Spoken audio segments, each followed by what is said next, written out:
And we're live. Hey everyone, you're watching Conversations in Pop Culture, and I am your host, Andrew Davis. And before we really get into this interview, I do want to remind everyone that you need to support and financially support what you love, whether it is this show, my guests, wrestling in general, or corporate media. I personally do not care, but without economic support, the things that you love or the people that you want to see continue doing what they're doing will not continue. So keep that in mind. But enough about that, because I have with me, hopefully I have with me professional wrestler Deklan Grant. So welcome back to the show, man. If your internet's working, which it may or may not be working. So hopefully it's working. Thanks for having me.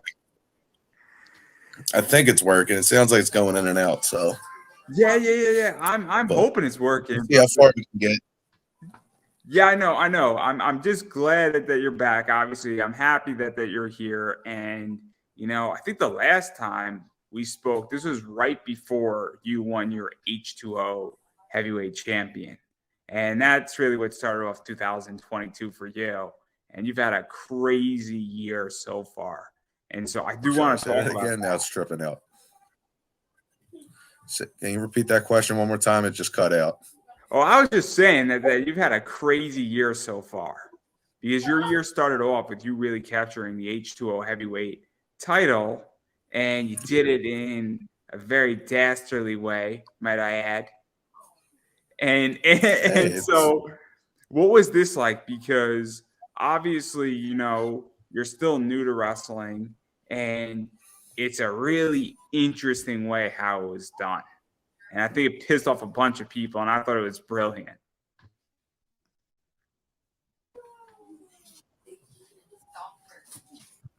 I don't know if you caught that question or not. I don't know. No, the last part it tripped out, but I'm trying to roll with the punches right now. So let's talk about your H2O heavyweight championship, because that's what I want to talk about with you, because that's how your year started this year. And it was crazy on how it started. The glorious belt. Mm-hmm. Because I mean, essentially, what from my understanding is that I think you beat Devin Moore, who you were having an insane rivalry with. You kind of cheated to some degree, and then you got a lot of hate for it. But what was this like? Because I felt that before this, you were viewed as a wrestler, but you weren't viewed or taken seriously. And this to me was that pivot in your career that's really started. And so what it was this like? Because the second you won that belt and then you started defending that belt against people like Chuck Payne and Jimmy Lyons and Reed Walker and Dylan McKay, I think you started gaining a lot of respect in the H2O locker room. And what was that like? Because I don't think prior that it was there, or you were viewed as a serious threat to people. And so what was that like?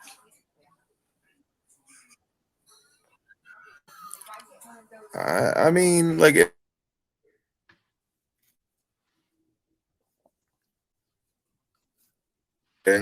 every day I woke up, when I looked at it, I still didn't believe that.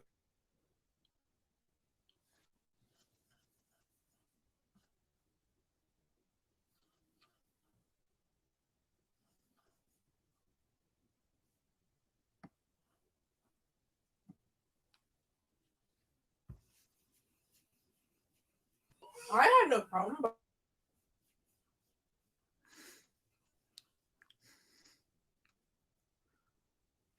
This is crazy. Oh, there's a friend of mine.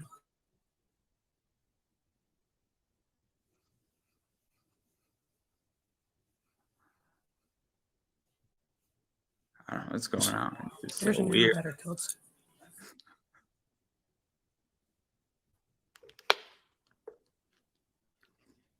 Cam, you.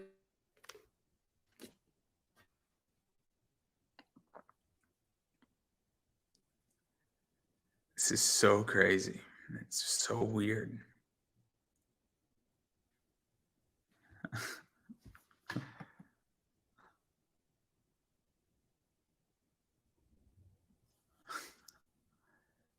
Whenever I need a commercial, there just isn't one.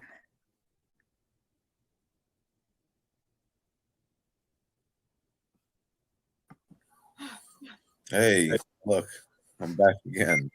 Is it on my end or is it on your end? What's going on here?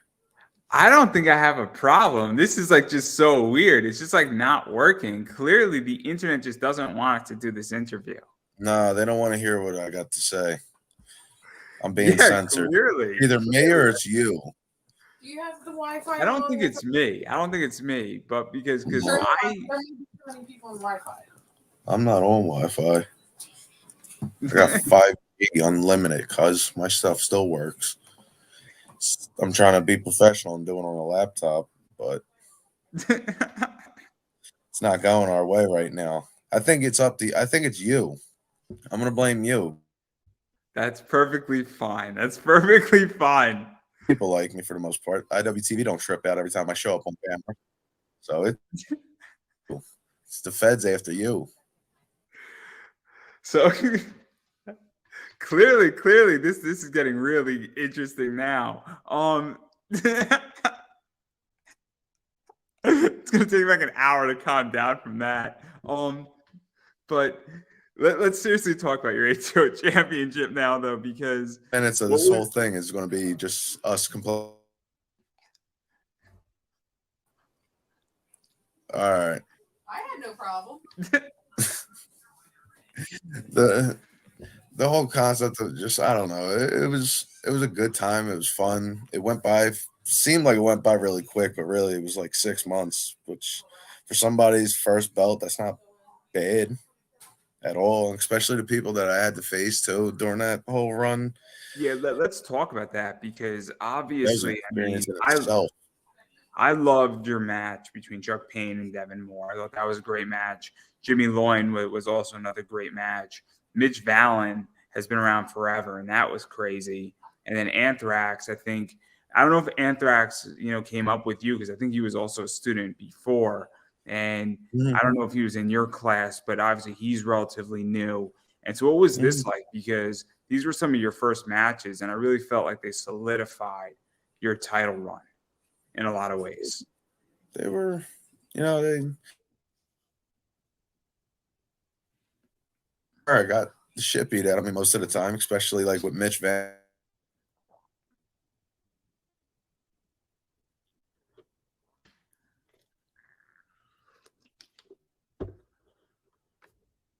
Everybody.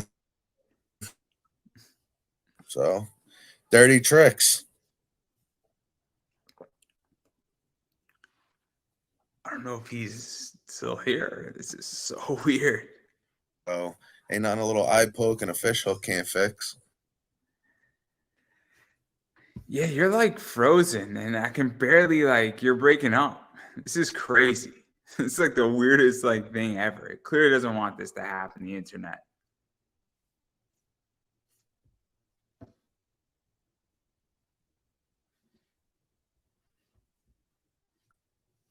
I don't know what's going on. This is so bizarre.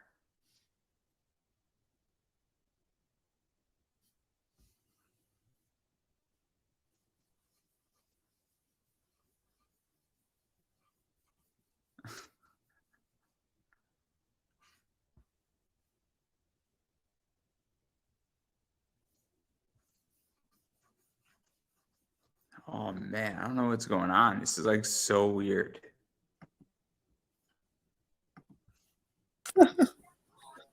This is like gonna be the running joke the entire interview. It is.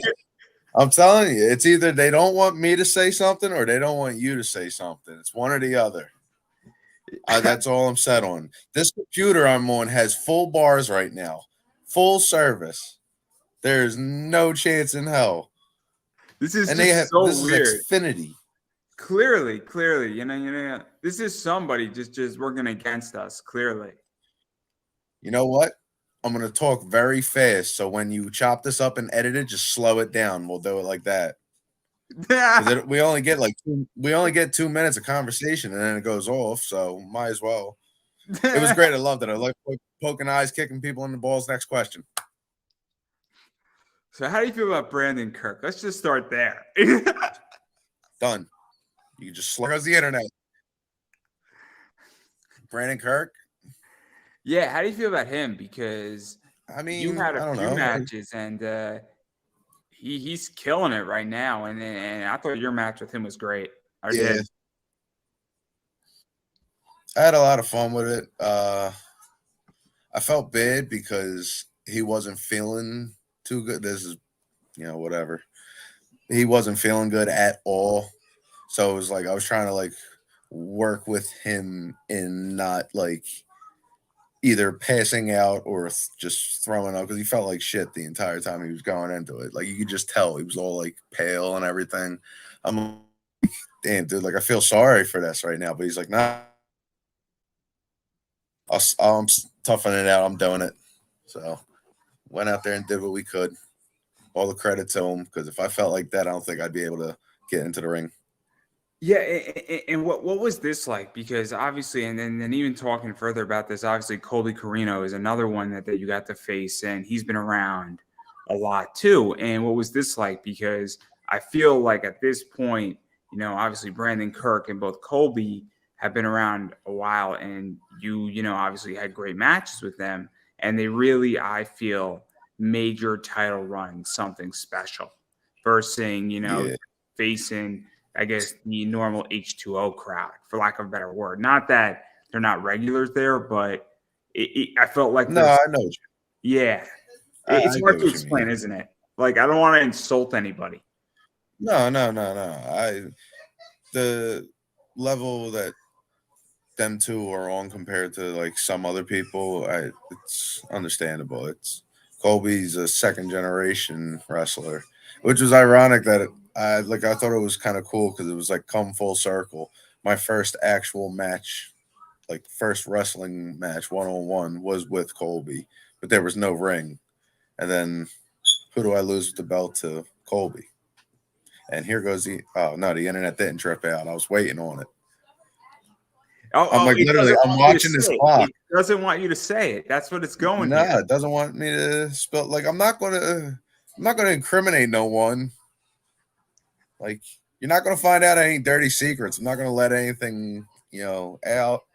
I know how to hold my tongue. Christ, But internet's killing even me to right talk now. about that, what was that like? Because obviously, if Colby was your first match without a ring, and then your title run ended with him, it's very poetic. There's some serious history, Yeah, and it was kind of a cool way for you to drop the belt after 6 months. And obviously, I mean, you had a great run with it, and you had a great match with it. And what was that like? Because that doesn't happen sometimes in wrestling. People drop belts to other people and then, nothing really comes out of it, or it doesn't become, historic to some degree. mm. I mean, to Even be on a fair, personal history for yeah, yourself. yeah. I mean, I don't know. I'm trying to like really put the words together right now. I'm running off of no sleep, but I mean, I can't really complain because losing it to somebody on his level, honestly, means I got to step up a lot. I got a lot to improve on then, if that's who I'm dropping it to. Yeah, and then But even I to go don't know. further into this, because one of the things, and I was saying at the start of this, and it was getting choppy, is that unfortunately, wrestlers sometimes do not get respect or do not get their just dues, I feel, in the ring on what they can do. And Yeah, obviously, a title belt was, you got a title shot, you earned it, you won the belt, and then all of a sudden, your first defense, there were questions, but by the third or fourth one, I think, obviously the crowd was hating you. They were hating Jess in a lot of ways. But, I think people were saying, wait a second, you can go. And now you got a chance to show what you can do in the ring. And so what was that like for you? Because I think people were saying, what the hell is Declan Grant doing with the belt now? And then fast forward 3, 4, 5, hanging with Brandon Kirk, hanging with Colby to some degree. People said, oh, I get it now. And what was that like? Because it's a big pivotal moment, I feel, in your yeah. career. Because you kind of proved the doubters wrong, I feel. I mean, it's just like I don't know. I viewed it as just like, you know what? All right, I did it. I accomplished what I wanted to accomplish. I got as far as I did, and granted, a lot of the times I had some little tricks and everything like that to win a couple of them. But all in all, at the end of the day, I just felt like, well, if I didn't prove my point yet, like I don't know what else I got to do for it. But at the same time, I'm just like, you know what? On to the next thing. What's next? Like I had the belt, which is funny actually. I don't know if I was on here. Did I tell you the last time I was on here that Smart Mark Gary stole the belt from me? I don't think you told this one. All right, so this is pretty funny. I want to say it was after Mitch Vallon, either after Mitch Vallon or after Anthrax. Was it Mitch? All right, it was after Mitch. I knew I put it down on top of because it comes with a bag. I knew I put it down on top of the bag, and I had it with the rest of my gear and everything like that. Oh no, it's doing this. Be like,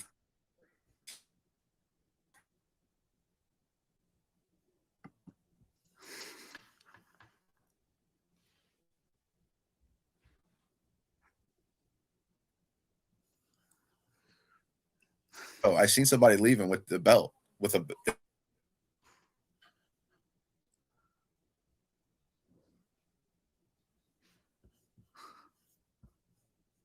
walk out with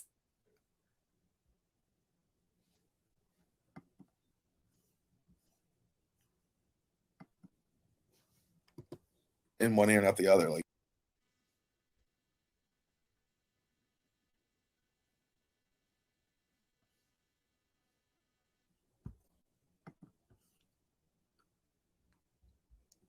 I don't know. It just happened. I'm so lonely. This is like so insanely crazy, this interview.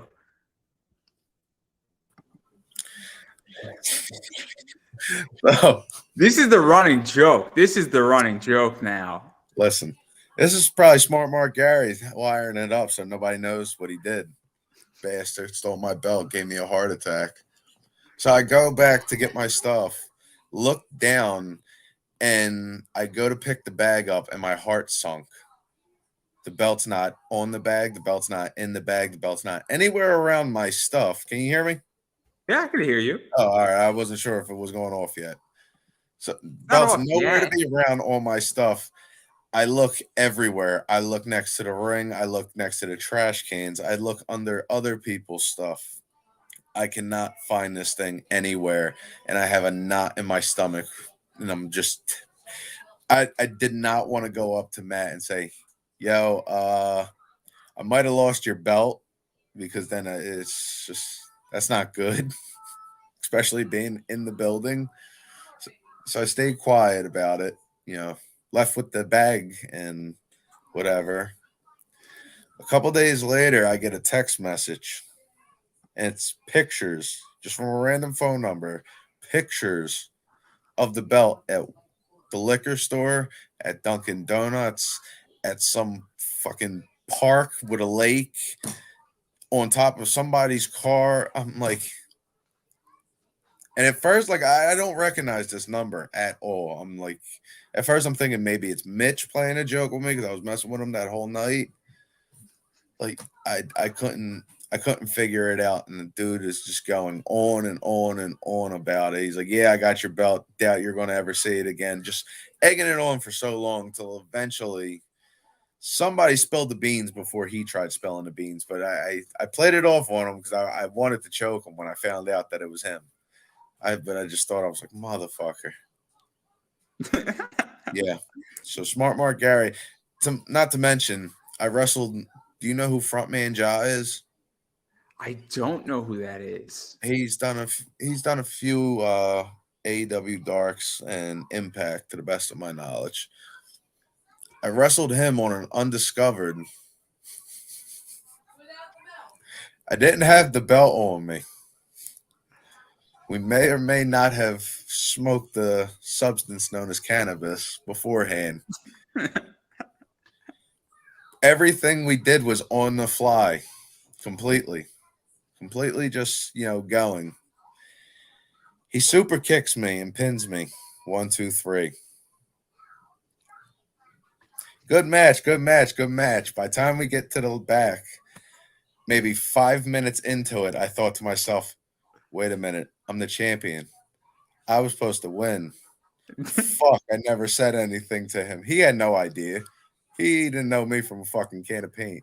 Had no idea. And I'm just like, wow, I never told him this. He looked at me, his eyes lit up. He was like, dude, are you an idiot?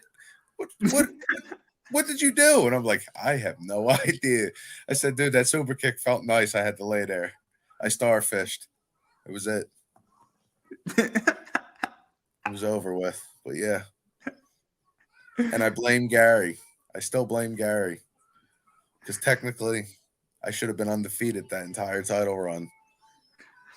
But because Gary stole it, I forgot that I even had it. So to even talk about that, I mean, how did that all go over with Matt and everybody else in the locker room? Because now What, you're Gary had it? no, the fact that you got pinned on an undiscovered and all that shit and being, completely, high and enjoying yourself and like kind of having a good time, but even just feeling it out because you must have felt that like this super kick is a really good ending to this match. And Yeah. like, what was that like? Because it's a weird thing when you're the champ, but you're also like, this is a good finish. Mm-hmm. I just, like, the entire time, because I was zoning out the entire time we were going, I started thinking about Jerry Lawler. There was like a story of Jerry Lawler planning the finish while the match was going on. So I had that in mind the entire time. We didn't, like, when I say nothing was planned or anything, like nothing, we didn't call anything. We just went out there and just did stuff. And that super kick, it just felt so nice. And I felt like we were out there long enough. I just laid there. Just like, all right, there it is. Phil of the future. What you got, bud? I do. Sucks. So what was that even like though? Because even to go further into that, I mean, what was it like to completely just call a match on the fly? Because it's a really cool thing, right? Like the fact that it's not planned, and I guess because I don't know how well you knew your opponent, but even to trust your opponent or saying, "Hey, let's just have a good time and see what the hell happens," because it's cool when that happens, and it could go really bad too, though, right? I mean, oh yeah, that's all depending on the two people, chemistry. Like that was the first day I've ever met him. I haven't seen him since then, neither. But that was the first day, and the whole concept of that show was every match was picked at random. Just my match and his match was the only one that Matt announced. That was the only one. He was just like, you know what? That's your match for tonight. I was like, okay. Like, I'm cool. I'm down with that. Like everybody else, it was literally random at drawing, and everything is just go in there and just do it. Because so in my personal opinion, it is the funnest way to go about it. Even if you just say, all right, we're going to go, this is the finish. And you just go out there. Like, it's so much more fun than trying to remember everything. There's just, I don't know. I feel more robotic when I got to remember things as opposed to when I'm out there. I feel more like comfortable. I don't know. That's interesting. That's interesting because I'm the exact opposite where I like to plan. I like to have a battle plan going into things. And I like to obviously, when I'm doing an interview, I want to have a beginning, middle, and end to it. Yeah. And like I'm not so robotic. I mean, it's very challenging for me. So like if I'm to build there's a lot of people that works for them. It's their thing. Like there's a lot of people that can go about memorizing everything like that. Like they just have good memory like that. Big Red can tell you when I had a match with somebody on an undiscovered from 2 years ago. Like his memory is spot on. It's the only person I could think of that I know personally. But like there's people that just their memory is good. Mine isn't. I forget what we talked about 10 minutes ago. It's just me. I'm sorry. I was never. I like having like maybe a blueprint, where we want to go, and then how are we going to get there? Well, let's figure that out.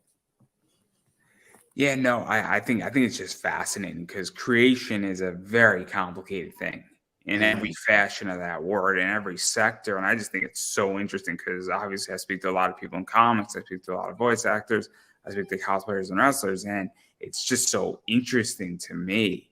And I find it because I know how I operate.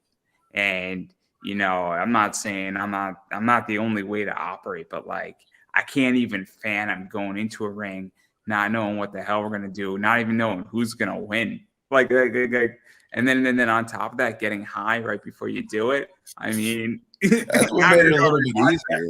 Like that's what kind of made it a little bit like, I don't know. It just made it seem easier.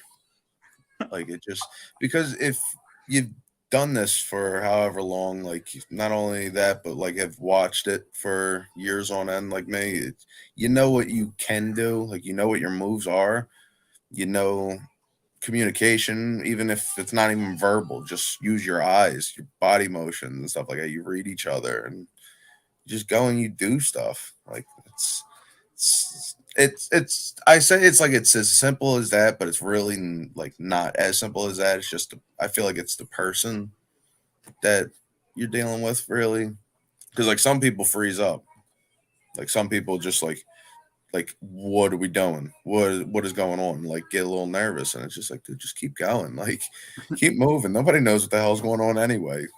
Like, I mean, I love watching. I can't say like I have anything against it. I love watching when people have a full thing planned out and go out there for 25 minutes and literally do everything that they said. That blows my mind, especially like when they're fast paced about it too. That blows my mind completely. Because like when I'm on that brink of blowing up, good luck. Even I can't even hear what's going on, let alone try to think about things. Like, I just think it's interesting. I think it's interesting. And then obviously I do want to talk about another match though, because obviously you got to face the boss, Matt Tremont, in an anything goes match. And I think this wasn't your first time with him. But it was a pretty crazy match. And what was that like? Because obviously, I mean, he brought death match wrestling back in a lot of ways to America. And you're facing the boss, and then he goes, and sometimes he gives a long speech, and you want to get the hell out of the ring. Every once in a while, like I just, dude, that was another one of them moments where it was just like, here we go. Like anybody that's ever worked with Matt can tell you the same thing. That he taught me in a lot of ways of how to do that and like how to feel comfortable about going about wrestling like that. Like, okay, we'll do this and maybe we'll do this, but other than that, I'll see you out there. Like, follow my lead. I'll see you out there. Okay. Like, and it's just like you're at ease. Like, you have enough time, especially knowing like that's who you're going in there with, and you both have a common interest in the set style, and you already know how it's going to go, like mentally without even communicating. Like, it helps you sit there beforehand and just be at ease and just focus on like what you want to do. Like, you don't have to focus on, okay, and be there for this, or like think about this, that, and the third. It's just, what are you going to do when you get out there? Okay. And just go and do it. And it was, what is that like too? Because H2O as a promotion is a fascinating promotion because you don't have to be a deathmatch wrestler to be an H2O. They have people in H2O who say, I don't want to do that.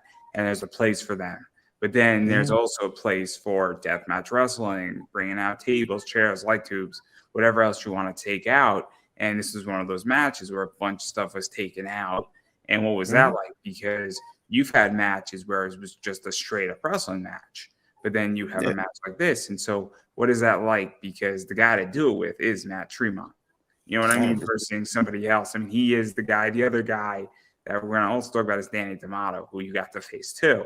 He's another one to do one of these matches with, because that guy is a crazy motherfucker, to put it politely. Yeah. Yeah, that one was fun. That was a lot of fun. I got to talk a lot of shit during that match. I don't know. It was it was a weird moment too. Like it was like kind of like full circle because Danny was when I first started with training at GCW. Danny was with them at the time, so he would be at the compound every now and again, just like sitting there hanging out and like whatever.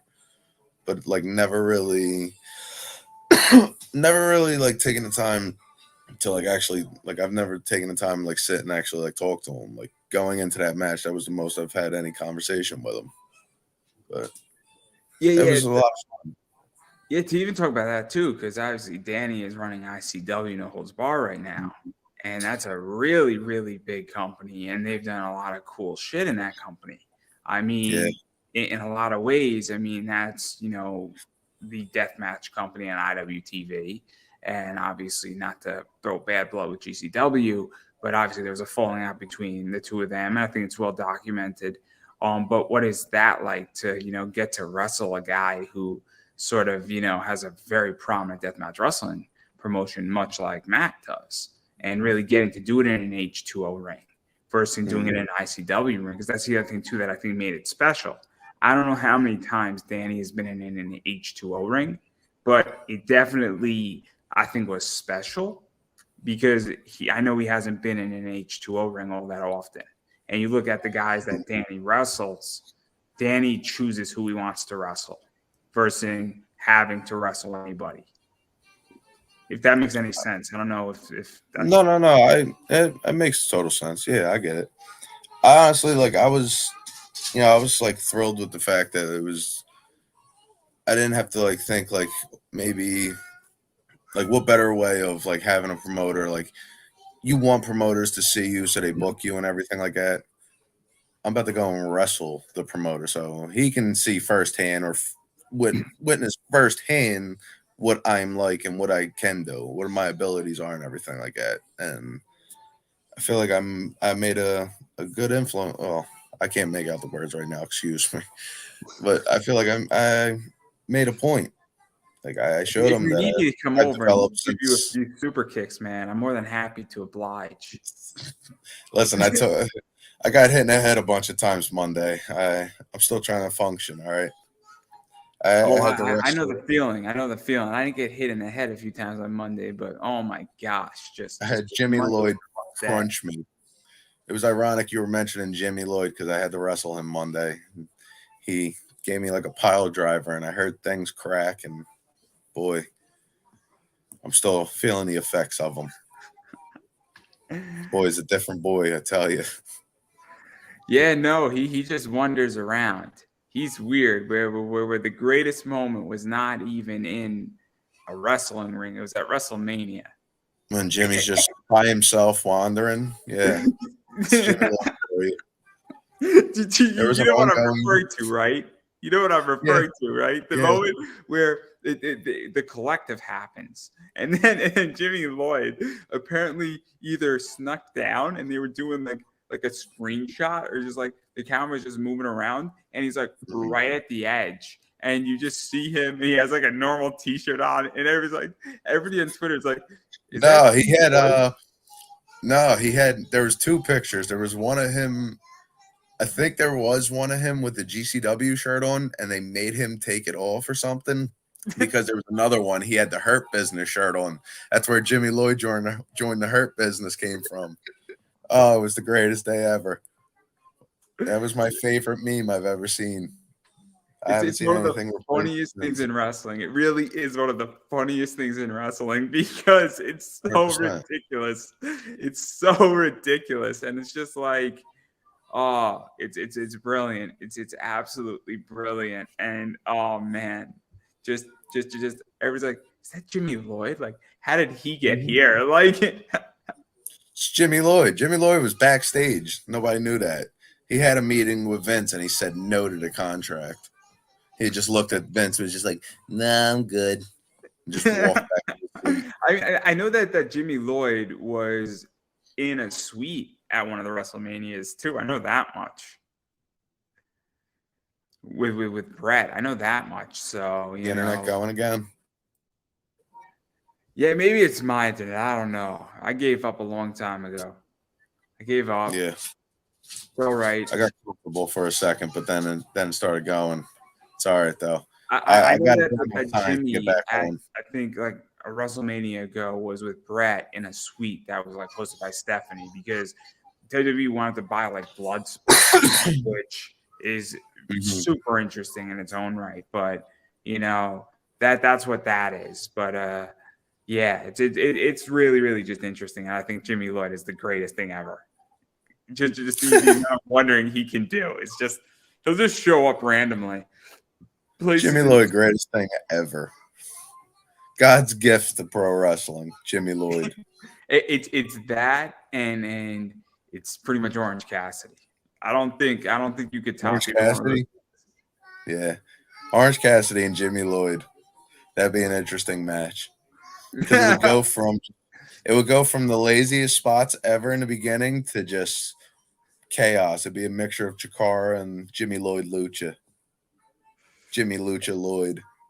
Oh, you could add a whole nother take to that too. You could throw G Raver into that shit, and oh my god.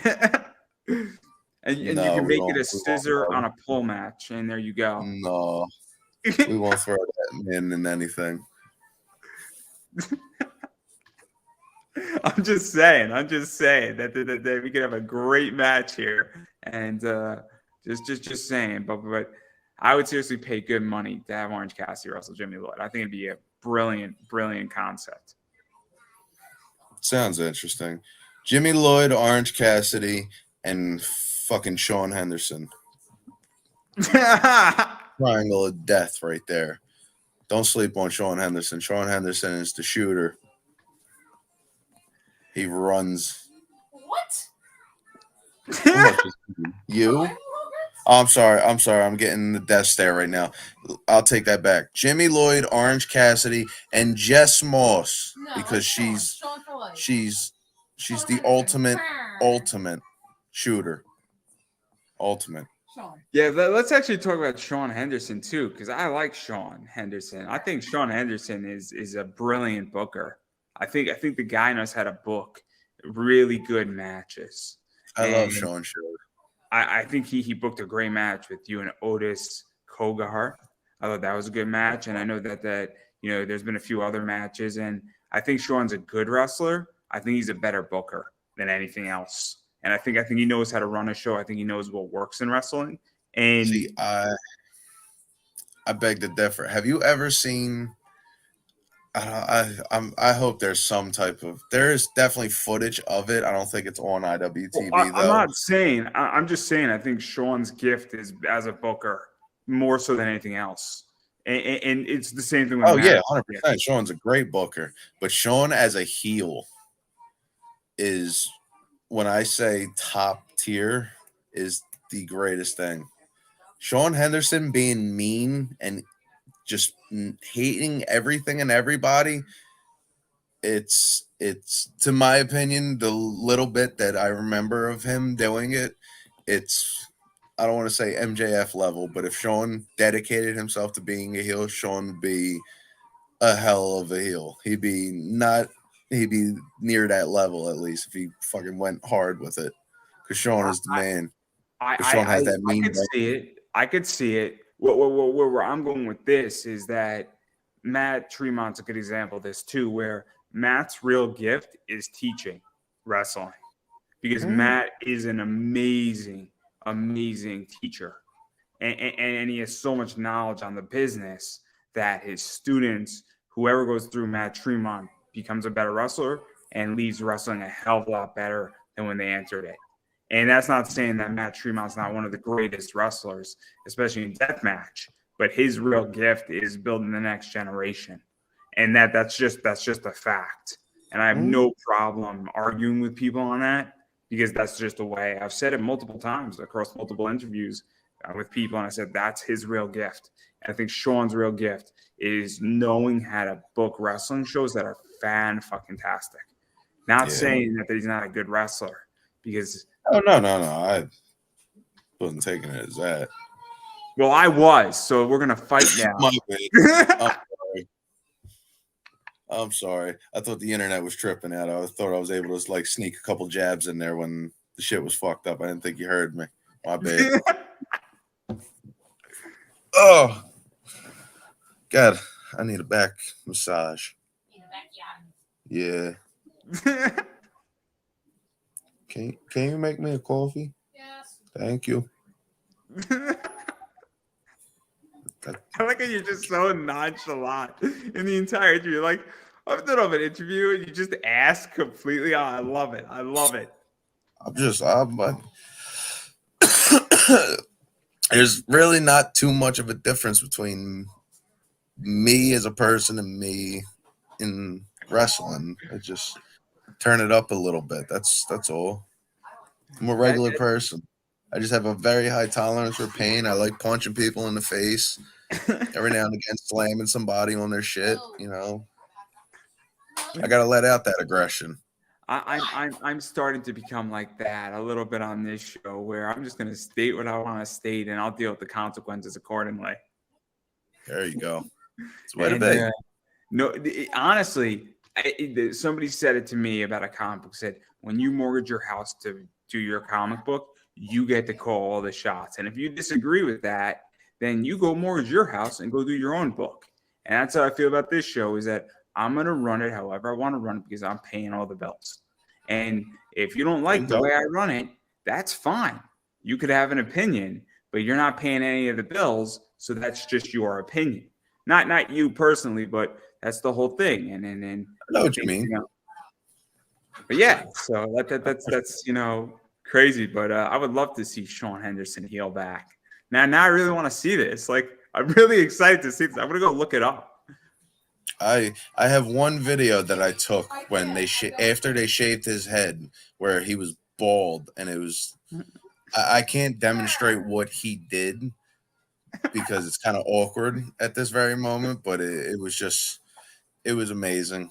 I'll see if I can find it and I'll send it to you on Twitter. It is absolutely phenomenal. Shaun Henderson is my favorite heel by far.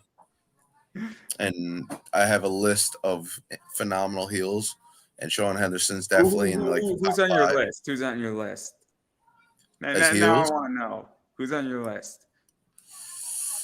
See, so let me revise that. Who's on your list on the indies? Because I don't want to know who's on your list in WWE or AEW or Impact, because that's easy to find out. The top bunch of heels, Randy Orton is like up on that list. Seth Rollins, when he was part of the Authority, has to be on that list in WWE. But I want to know who's like your top heels in the indies, or just recently went to those companies. Ooh, top indie heels. I mean, you could say MJF. MJF was on the indies for a while. That's fair game. Yeah. But like, if you said Randy Orton is my top heel, like, I don't think that's an indie heel. You know what I mean? I feel like if I said, screw it, I don't even care. One of the definitely you can say whoever you want. You can answer the question however you want. I don't care. JBL. Do you remember when JBL in like the mid 2000s when he had his title run? I'm sorry. Do you mind waiting while I go get a package for you? You go do that. Yeah. You know what I was referring to, right? No. When John Cena got JBL a gift. Oh yeah. Oh yeah. Wow, that completely slipped my head. I thought you were gonna pick up on it. I really did. Oh, that's terrible. I was just because I just got into when he like first did the turn and started wearing the cowboy hat. Thank you so much. I love JBL when he had the cabinet. I thought that was brilliant. The cabinet. That's that's my favorite JBL. His promos were the funniest by far because he legitimately is that person. So like I feel like that's what made it better in a way. I mean, if he tried doing that stuff today, that wouldn't fly at all. In a lot of ways, it seemed like he was like Donald Trump before Donald Trump became president. It seemed like a lot of the things that he was doing and saying and stuff like that, like, was shit that made people like freak out. Like, no, screw this dude. Yeah, no. I agree, and I think that that's one of the things that made him so good, though, is that he was saying so much stuff that just got under people's skin. He was believable because he probably meant some of it. In all honesty, he probably, the way he said it, he sounded like he meant it. Yeah, and you know what it is? I mean, looking back, and I don't remember all of what he said, but even still, I mean, he really hit, in my opinion, when he started wearing the cowboy hat and all that stuff, this class division, this idea of elitism, and a bunch of stuff. And, I mean, I thoroughly enjoyed JBL, and I thought that the Cena JBL rivalry was one of the best babyface and heel rivalries in the last 15 years or so. No. Him and Eddie Guerrero by far probably his best. And that, honestly, but that was when he was like a lot more edgier. But just their matches they had were phenomenal. Phenomenal. Them chair shots? Are you kidding me? Oh. I've been in front of a handful of chairs. I don't know if I'd sit in front of one swinging at me that fast. Oh, fair enough. I do think that Eddie and JBL, though, joking with each other when Eddie stole JBL's tires, I thought that was hilarious. He's like, "Hey, I have some tires that I could sell you," pretty much. And oh my gosh, like that was. You just have like Eddie sitting on the tire. Oh, it was. that was just perfect. Like the John Cena one. Yeah, it was great, but my personal favorite was him and Eddie Guerrero. So I felt like my favorite told a better match, story. my favorite match with JBL, it was with John Cena, and it was the I Quit match. Yeah, Because that match was crazy. You have a truck, and Cena takes off like the big exhaust pipe from like the top of the truck, and like I'm like, oh my gosh, like I thought that was one of the most extreme, things at that time that was being done, and it showed, and that's what made JBL quit. And I was like, oh shit, this is now real. In which, because I was a very new wrestling fan when this was going on. And so I remember seeing this and I'm like, oh my gosh, this is pretty crazy. What's about to happen? So that's why I say that that's like my favorite match with JBL in a lot of ways, because I'm like, okay, this is clearly now we're going into some extreme territory. And then I felt WWE, wanted to get a Senate seat, and things changed. So it was unfortunate. Mm-hmm. I thought we had momentum here in WWE at that time, and we could have had at least another 3 or 4 good matches like that. But yeah, it's unfortunate. Linda wanted a Senate seat, so go figure it out. We can appreciate what they gave us at least. That's all. That is true. That is true. I mean, we did get a live sex celebration in the ring. So, I mean, aside from that, I thought it. You said it. Hey. I could have went with the plane ride from hell, but I decided this is a family-friendly show here. Plane ride from hell.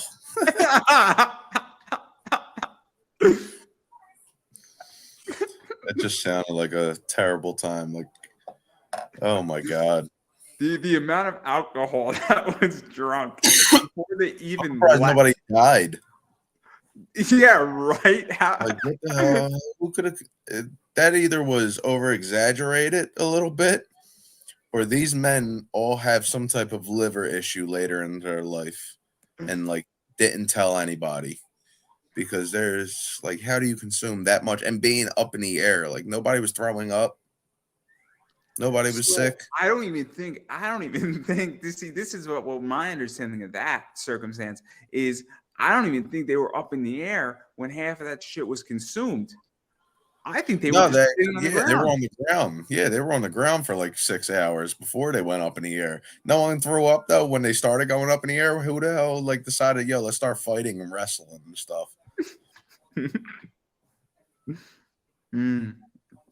All I know is that Ric Flair is now starting to talk about it, and it's so interesting.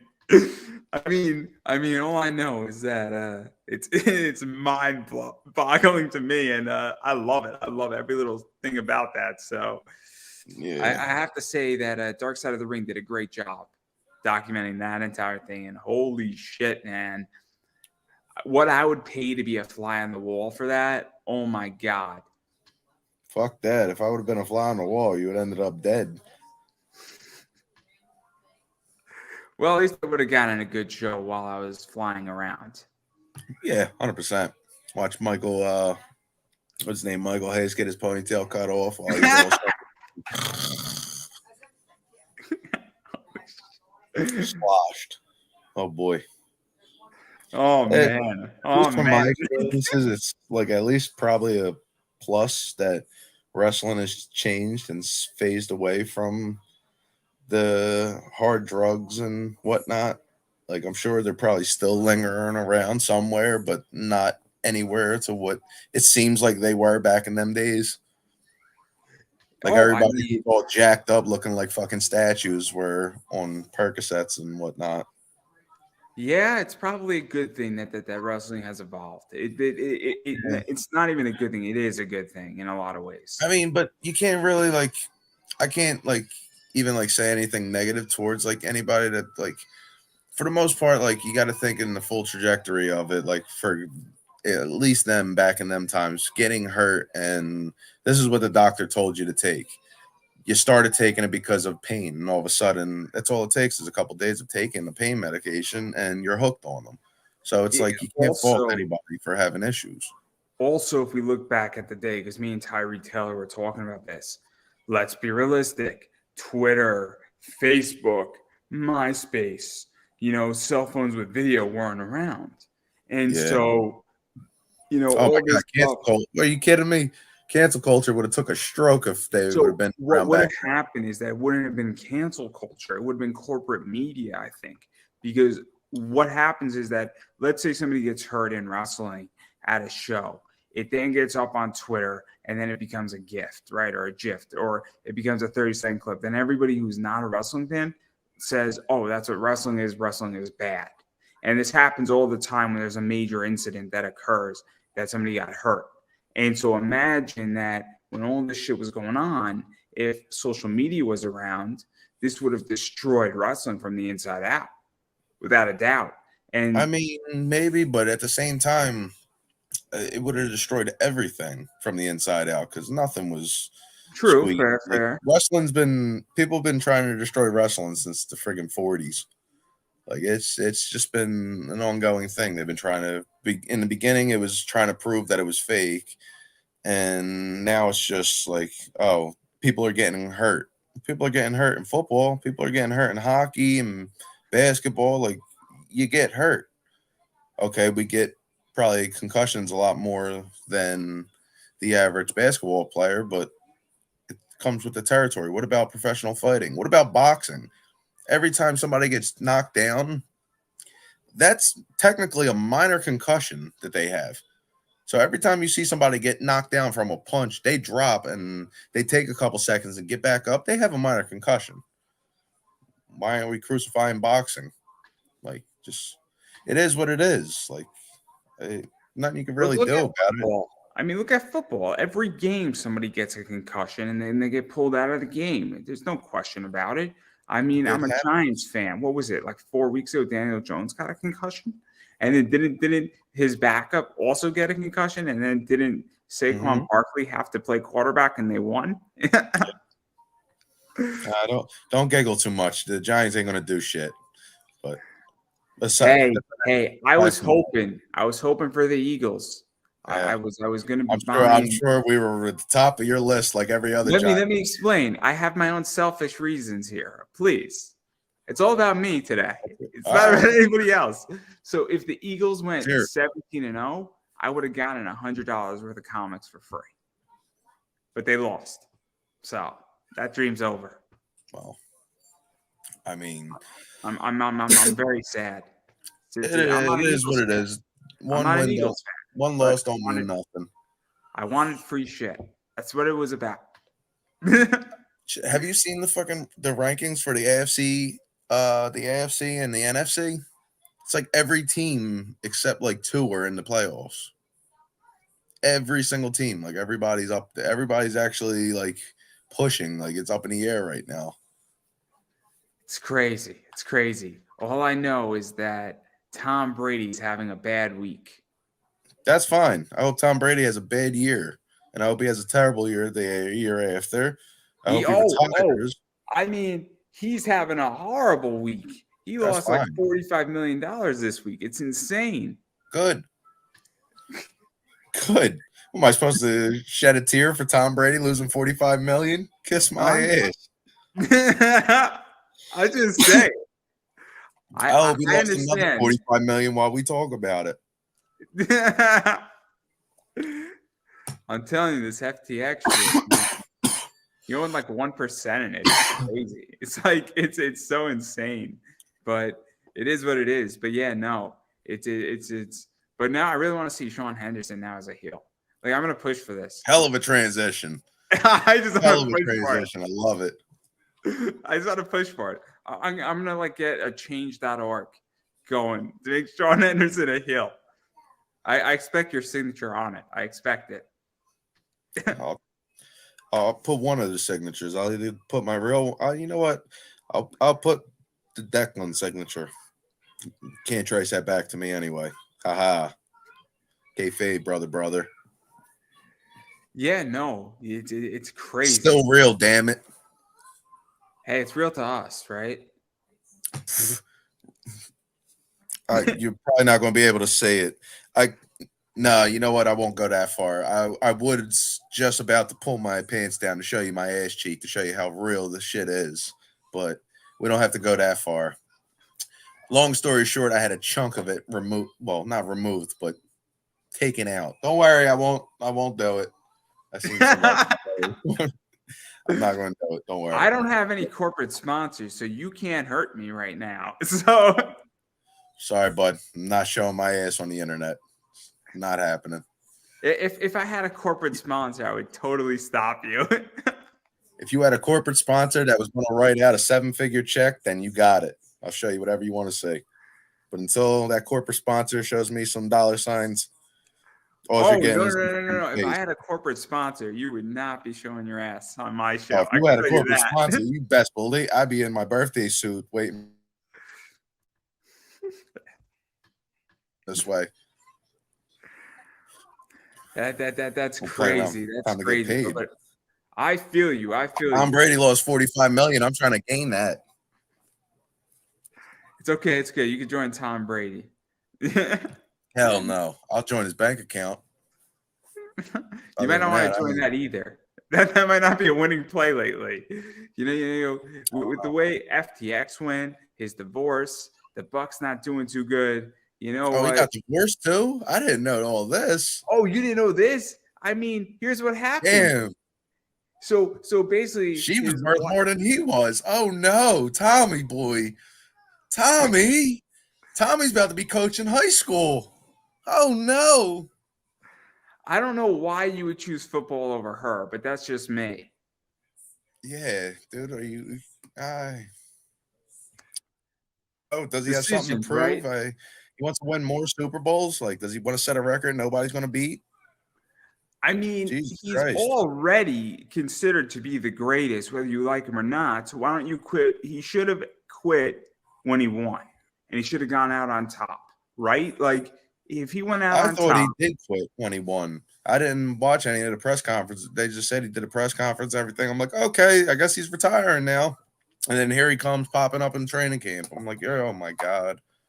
I don't get it. Don't you want to go out as a winner? There's something to be said about that. You know, it's kind of like, I mean, I'll be very honest, but what I'm rooting for in wrestling is I want John Cena to win the belt one more time and then retire like the next night.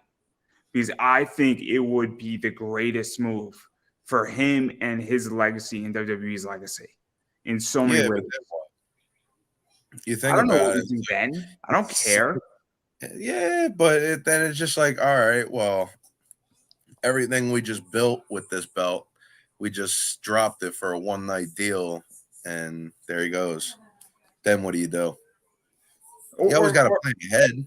or maybe you have him defend it for 5 months and have a 5-month countdown and have him retire with the belt, and something of that nature. But I think that he should go out as a winner because I think John Cena is the pillar of WWE and has been for a very long time, whether he's there or not. When you think of WWE, you think of John Cena. It's just the way you think of it. They're a synonymous brand in so many ways, and it's good for business and it's good on a corporate level. So you got to let him go out as a winner. You can't let him go out as a loser. It's not going to be good for the business in the long run. And I'm not talking about the wrestling business. I'm talking about the media side of it because they're different. Yeah, in a lot of ways. I guess it makes sense. I don't know. That's just what I think. That's how I would run it. Now, I wouldn't run it just like, cool, we're done. He beats Roman and then basically says, I'm out, guys. Suck it. Hollywood, here we come. I want to drop it and that then Roman way. gets it back. I feel like they're keeping it. They're trying to keep it on Roman though, so Roman doesn't say, "Hey Hollywood, I'm here." Yeah, I don't know what they're gonna do with Roman. I don't know what they're gonna do with Mandy Rose. Throw all the money that man wants. That's what I say you do with him. But at some point, that man is asking for 8 figures. You find a way to do it. True. Or you find somebody to replace him that can replace him. Honestly, I think that the Usos need to be making good money, and I think Sami Zayn needs to be making good money too. I don't know about Paul Heyman. They do. I'm sure they do. At least by now, like their positions and everything like that, they all just renegotiate it. Sami is the key to that entire group right now, without a doubt, because Sami shouldn't have worked, and what Sami just did with the Usi thing was brilliant. I guarantee you, he made WWE $1 million in seconds with that. In seconds. Sammy's a gold mine. And I don't know, did you see the clip, by the way, of that? Yeah, where they all started laughing.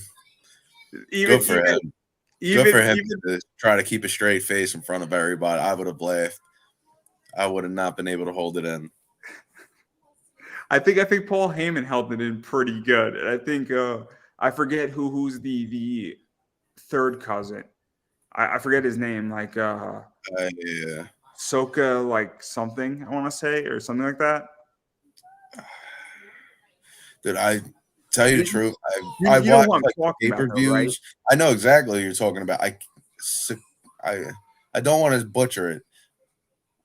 I don't want to Sokoa or something like that. Yeah. It starts with an S, and I think the only one I can know by heart is Jacob Fatu, which I feel like he should be in that position as well. That dude looks fucking dangerous. Like, you cannot tell me you don't see that man and you don't think like, wow, this guy can. Is Jacob Fatu in WWE or no? No, I think he's still in MLW. And I think he still does like indies a little bit. But like, you just like look at him, he just looks vicious. Like him just standing there with that death stare, that 1,000-yard stare, like the third Uso, he looks just like the other two. Spitting image. It's like the triplets. Like, cool and all, don't get me wrong, I'm all for it, but you got to bring Jacob. Jacob looks like a psychopath. Jacob looks like he can body slam the ring. Like I mean, again, I don't watch much of WWE. There's no good reason for me. I'll watch the pay-per-views, and that's it, because the pay-per-views are great. I'll watch the pay-per-views, and then I'll watch a 15-minute wrap-up show of what happened. And if something was really good on Raw, I'll then watch the match, if that makes any sense. I see things on social media.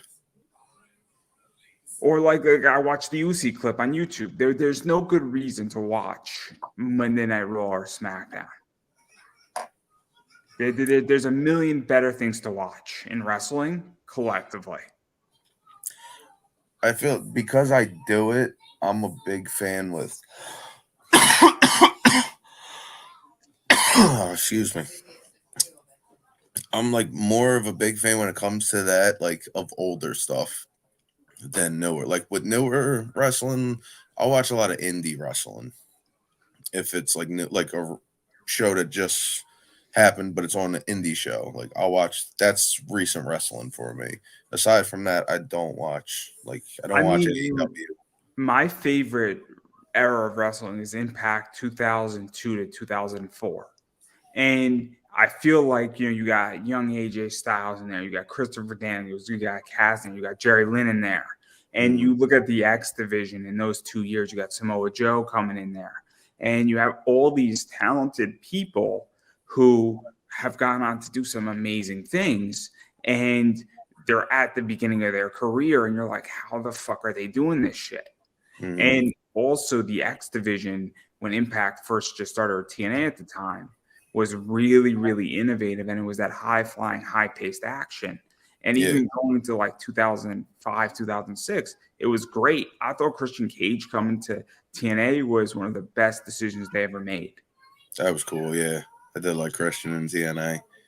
It was like cool to see like Christian versus Sting. Like TNA had like some interesting matches could happen. And so that, I mean, that to me is a great era. Like Impact Plus and going backwards with Yeah, it is fantastic. It's yeah, fantastic. And even like I think Impact right now, their women's division is, I think, one of the best women's division. And I think it beats out WWE and AEW. yeah. Hands down. Hands down. You have some of the best women's wrestling in Impact. I haven't And, watched and I think recent the Impact. I indies. can't even tell you who's in. Oh, you have Giselle Shaw, you have Mickey James, you have Donna Perazzo in there, or Deanna Perazzo, you have Masha Slamovich. You have all these top people in Impact as far as, the women. I couldn't Mhm. tell you any man that's in Impact right now. Yeah, I can't really think. Like when I think of Impact, like see, I stopped really keeping up with it. I want to say whenever they still had EC3 as like their champion, and then they switched it to Magnus was around the time I stopped watching it. So I can't 2014, 13, somewhere around there. And they had like So Rockstar Spud. That was cool. yeah, Rockstar Spud. I haven't heard that name in so long. What I was it? like Drake Maverick 2004, is his name? 2005. Who? 2004, 2005, they were the shit. Who is the shit? Uh, Impact. Well, when it was TNA, that was pretty cool. Oh yeah, the Dixie era. The Dixie era was great. Was that when she first bought it? It was when that I think Jeff Jarrett was sort of running it, and then you had Jim Cornette running it, and then Yeah, Cornette was still. That's when I first started watching. Cornette was part of it. So when it LAX was around. That was yeah, good stuff, man. LAX, like Hernandez and Homicide. Oh, that was my first. Actually, the first time I ever watched it was LAX. I forget who the hell. I want to say like LAX and what were they? James Storm and what was the other guy's name? The Cowboy, not Robert Roode. Chris Harris, the Wildcat. Chris Yeah, Harris it with was a tag match with them. It was on like America's Most Wanted, I think, right? yeah, it was on demand. I remember the first time seeing it because I was a big Conan fan. And that was like the first match I ever seen was that. And I was like so confused at the ring. The ring was the main thing that threw me off. I'm like, what the hell is going on here? Why is there so many turnbuckles? I couldn't grasp the concept. But I love the first match I six-side ever ring. I seen. do. I think it's great. I love it. I heard they suck. I heard it's the worst. It easy to adjust to, I'm sure, after a certain amount of time, but I heard that they're stiff and they're the shits to put together because you got to match up like none of the boards are all the same size like a regular ring. The boards are all cut differently. I I definitely want to try it if the opportunity ever came, like if I can get into a six-sided ring, but I don't know. I don't know. Yeah, no. I mean, I'm not a wrestler. I have no desire to become one. I got enough problems, and I do not Stay want to that way. be in that realm. Stay that way. Honestly, I wouldn't mind running a promotion, running a promotion and being a wrestler are two different things. And, you got to know, know the business though to do that. Like, because I feel like there's a lot of people, especially now, that like they start up little like promotions and stuff like that, and like they try to run shows, they end up losing more money than they ended up gaining. Like, you have to know what you're doing, and you have to yeah, be very, very good at business, and you have to also understand a battle plan.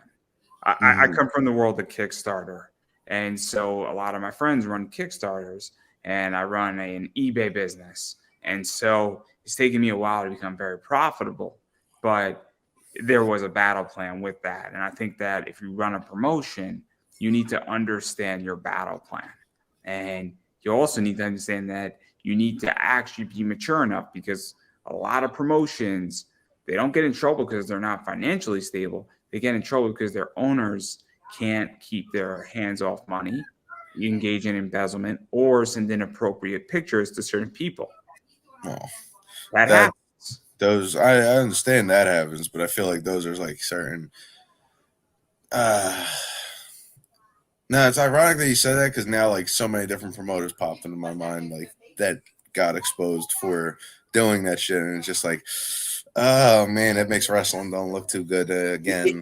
It makes people very, very upset because especially when a promoter is sending a dick pic to a female wrestler that they're paying, no any rational human being doesn't want that to occur. No, It's not a good thing. It's not a good thing for wrestling, and it's not a good thing because guess what? I don't want somebody to get an unsolicited dick pic. That's not what I want. And if you're, wrestling on a show and you're a female, why the fuck would you want to go back to that promotion? And then who gets really hurt? You as a wrestler might lose a booking. That promoter might lose you as a wrestler, but the fan is the one who really suffers because they don't get to see that person wrestle, but they're also understandable. It's not good for business, and it's just not appropriate at all on any sense. no, I hear you. It's So uncalled for. it's a problem, and I just know this because I've been exposed to it, and I'm well aware of a lot of shit that's happened.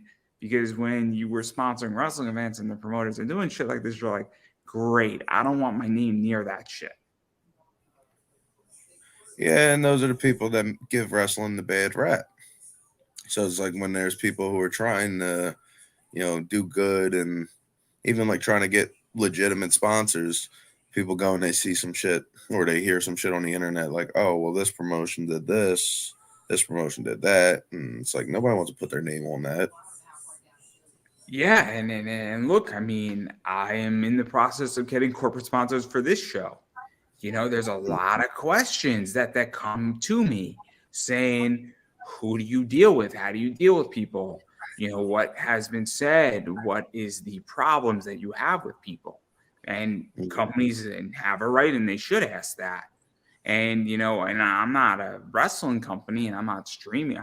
I mean, it's going to be seen and read at the sponsors, but even somebody's when they're spending like $50 a month on me, they're concerned, let alone spending a lot more than that. So it's a very interesting thing, to say the least. Yeah. Yeah. But I've been exposed to it, and I'm jaded because of it. But I do want to talk about GCW because we spoke about it a little bit. But this is, I think, the third place you sort of wrestled. Such company you wrestled for, because I think you've almost Shaun Henderson's promotion is, I think, its own thing, but it is connected to H2O. I think you've wrestled up in Worcester, but I still think that was under H2O's. That was under H2O. I did a Beyond show. It was a pre-match for, I forget, it was Tony Deppen, and I forget who he wrestled. It was an Iron Man match. But that was at H2O. But it was under Beyond. Yeah, I don't know that one. I don't know that one. But the reason why I bring this up is that obviously GCW and IWTV has separated. I don't think I'm stating anything that isn't already known. But there's a settlement series to settle everything, I guess, between them.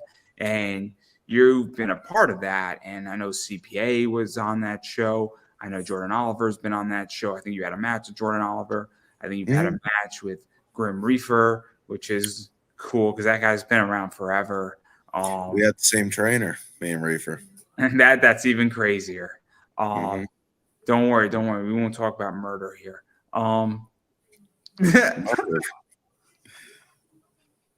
But what is this like? Because it is kind of a big deal to be part of this. GCW is right now really, really hot because you could get it pretty cheaply. You know, it's $5 a month on Fight. Or I made Jess get it. What? I made Jess get it. I said you've been stealing my IWTV account, so you get this. You get this. That's great. That's fantastic. Yeah. I mean, I just bought mine, and I'm super excited for it because why wouldn't I want it? You know, because those pay-per-views at $14 a pop every weekend, that shit adds up. Yeah, I was always like, I would see them announce matches, and I'm like, and then like I pick and choose what show I would want to just pay for because I didn't feel like spending $15. And then also, I mean, let me ask you this: would you then look at what's on IWTV and say what's on this, or would you then say, hey, look, it's Sunday and a Giants game's on or another football game is on, or would you say, you know, what movie is on Netflix? Because that's what I would do with those GCW shows. Is I'm like, this is $14, but I have 6 other options. What's the best option for me? Because I don't mind spending money, but if I know a Beyond show is going to be a B+ show and the GCW is going to be an A-, but one of them is free and the other's not, that definitely factors into my decision. Yeah, I can see that. See, I'm the type of person I can maneuver, like not necessarily paying attention to both, but like the last couple weekends I've managed to pull off watching. The one night we were watching ICW at the same time of watching the World Series. Fucking Phillies broke my heart. And then last weekend I had NGI on the laptop and then ICW on a phone. I'm watching the both of them. So how did you feel about Casey versus Mickey? That match I didn't get to watch. That was the only match I didn't get to watch. We can't. What the hell was going on? I remember it was like last minute. I think. What the fuck happened? I can't remember exactly what. I don't know if it was the baby was crying or something, but that was like the last match I didn't watch. I think it was after Matt and Cruel is when I stopped watching it. Matt and Cruel was good. Dr. Redactor and Hoodfoot. That was crazy. That was crazy. I didn't know who Dr. Reactor was, and I knew who Hoodfoot was, but I'm like, this is going to be interesting. I'm going to use it as a cooler match, maybe grab some to eat, go to the bathroom, and then I started watching. I'm like, holy shit. Like, this is like insane. Like, he's putting on. Take a seat. What? What would you say? You thought to yourself, all right, wait, never mind. Take a seat. I definitely thought that was crazy, and I thought the Danny DeMano and Brandon Kirk match was great too. But I thoroughly enjoyed it, and they got something this weekend too, which should be good. But I don't know what's going to happen, but I think Brandon Kirk has Cruel, I want to say. I think so. I don't know. And look, I haven't seen anything on Instagram or anything like that. I could assume so.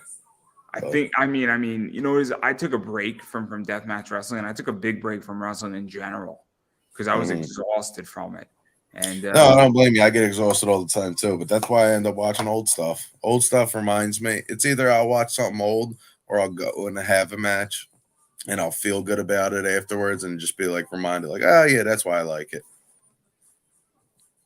Yeah, no. What it was for me is that I just took a break because I was watching a lot of it, and then I felt like it was just all getting the same. There's a reason why I'm not interviewing comic people for the next 5 weeks or so because I'm just burned out on my show from interviewing the same people, and it gets stale, in my opinion. And so when you mix shit up, you know what happens? Things get interesting. I mean, I'm probably in the next, in December, I'm going to have 6 or 7 wrestlers on, and it's going to be great, and I'm aiming for the Duke. The Duke? Yes. Oh yeah. Some Rabbit King Duke. Oh yeah. One half of the what are they? The Mega Bastards.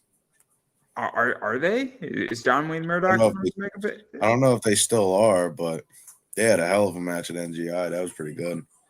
I know that wasn't he like crowned something, right? At NGI? Yeah, John Wayne Murdoch? what's that? John Wayne Murdoch was crowned what, like He something? won NGI. Yeah. He won the whole tournament. Yeah, no, it's going to be a great interview. It's going to be a great interview once we set that up because it's going to be a lot of fun. And why wouldn't I want to interview him? Because he's crazy and he's fantastic. And that's my whole thing. But I digress. Enough about that.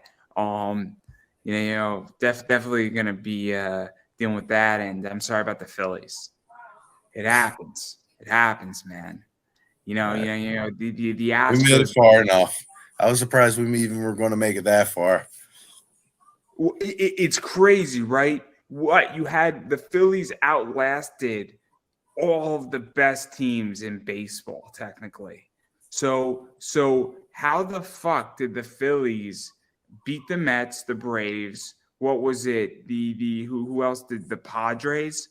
Yep. The Dodgers were in there, right? Am I missing somebody here? Or no, what was the Dodgers? The Marliners or the Mariners, I think, too, maybe. I don't know. Because the Phillies were a wild card, right? I mean, they were the other wild card, right? And that's what was crazy about it is that they were a wild card team that was third behind the Mets and the Braves. And the fact that they made the World Series was crazy. But and people had a lot of banking on them Yankees too. I'm only saying that because Homicide's a diehard Yankee fan, and I like poking at him about it. I kept telling him I'm going to buy him a Phillies jersey, and told him that it's okay. He's allowed to come party with us when we win. He's welcome to come party, just as long as he wears a Phillies jersey.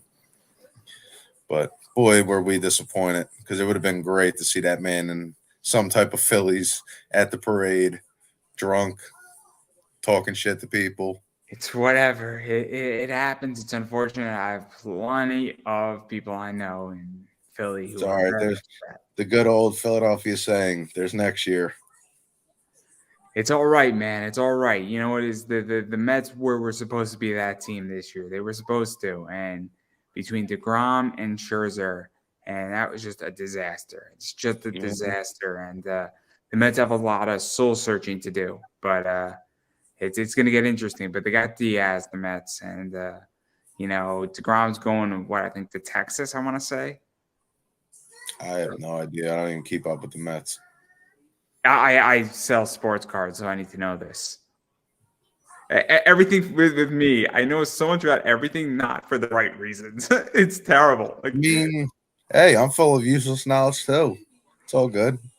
I wouldn't say it's useless. I mean, I'm making money off of it, but I get the point. I get the point. It's not like, but I can tell you what's useful information. Shaun Henderson as a heel.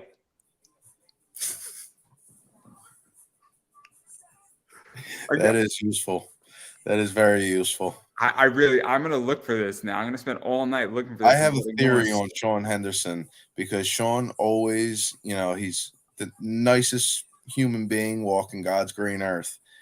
But I have a theory that every time Shaun, dude, I love you so much. Thank you for coming. Like, happy to see you and everything like that. Gives you a big hug. He turns around, he twirls his mustache, and he goes, I fucking hate your guts, and just walks away. He deep down inside has hatred for everybody he smiles at. He's a super villain, I'm telling you. He's not a heel. He's a super villain. Oh, man. See, now I really want to interview Shaun Henderson. His house is like a lair with like fucking bats and shit. He has like the bat. It looks like the Bat Cave, only it's like super evil. He has a chair that spins and drops people into like shark-infested tanks. Oh man, now I really want to interview Shaun Henderson. Now this is my goal. Now I'm absolutely going to interview Shaun Henderson. I might even reach out. He's not going to expose the dark side. I'm telling you. I've seen it. Okay, he's turned to me And he's looked at me. He's like, "I hope you break your ankle out there," and just like walks away. After he tells me he loves me, he whispered it to my ear, so I know he's a heel. I know he's a supervillain. He just needs the right encouragement. That's what's going on here. He needs to be Shaun pushed Henderson and can prodded. drive to H2O. Shaun Henderson has his own plane. Okay. He flies in to H2O and then flies away. No one knows where he lives. Nobody knows where he lives. He has mail sent to the post office and then he just flies in, picks it up, flies off. So ridiculous. You think it's ridiculous, but have a conversation with Shaun. If you could read people, you will read that Shaun Henderson is a supervillain. I'm going to keep that in mind. I'm Keep that in absolutely mind. I'm telling you. Just watch what you say to him, though, because he can make people disappear, too. I've also seen that happen. I'll be sure to have my bat symbol ready to be on the lookout for when Shaun Henderson's around. Just in case. Just in case. Keep an eye. Shaun Henderson, you never know it. Shaun $150, you won't even realize it. Yeah, right. You'll have two mouths. Shaun Henderson's king of it. The shooter. The original American gangster, Shaun Henderson. Yeah, right. Like so many things now can be said. So many things. So little time. But I do want to talk about one more opponent that you have faced continuously, and that's Jess Moss. How do you feel about that? That I face continuously?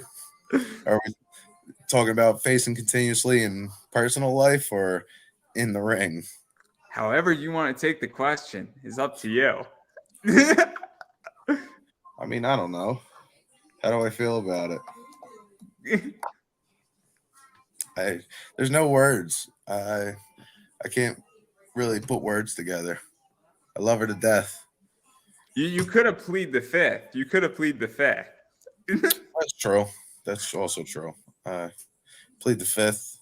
Can't answer none of these questions without my lawyer present.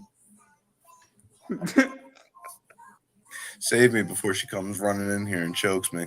Yeah, right. For those who don't know, they are very, very close. In case you didn't know that, and you didn't watch last week, so there you go. Yeah. Very close. Very close.